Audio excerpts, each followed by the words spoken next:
अस्सलाम वालेकुम बच्चों। आज हम सुनेंगे हज़रत हूद अलैहिस्सलाम की कौम आद के बारे में। बच्चों, हज़रत नूह अलैहिस्सलाम के बाद ज़मीन पर बहुत सी कौमें आबाद हुईं।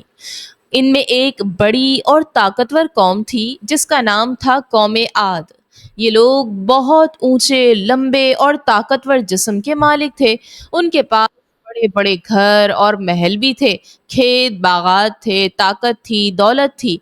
लेकिन एक बहुत बड़ी गलती थी, ये लोग अल्लाह को भूल गए थे। वो बुतों को पूजने लगे और अपने आप को सबसे ज्यादा ताकतवर समझने लगे। कहते थे, हमसे बड़ा कौन है, हम पहाड़ जैसे मजबूत हैं, कोई हमें हरा नहीं सकता। अल्लाह ताला ने अपनी रहमत से उनमें एक नबी भेजे, हजरत हूद अलैहिस्सलाम। उन्होंने प्यार से कहा, ए मेरी कौम, अल्लाह ही को अपना रब मानो। वही तुम्हें बारिश देता है, खेत उगाता है, तुम्हें ताकत देता है। इन बुतों को छोड़ दो और अल्लाह से डरो। लेकिन कौम के सरदार हंसने लगे। हूद, आप हमें नसीहत करते हो, हम आपसे ज्यादा ताकतवर हैं, अल्लाह का अजाब हमें कैसे पकड़ सकता है। हजरत हूद अलैहिस्सलाम ने कहा, मेरी कौम गुरूर न करो, अगर तुम बाज ना आए तो अल्लाह का अजाब आ जाएगा। मगर कौम जिद्दी थी, उल्टा हजरत हूद अलैहिस्सलाम को झूठा कहने लगे।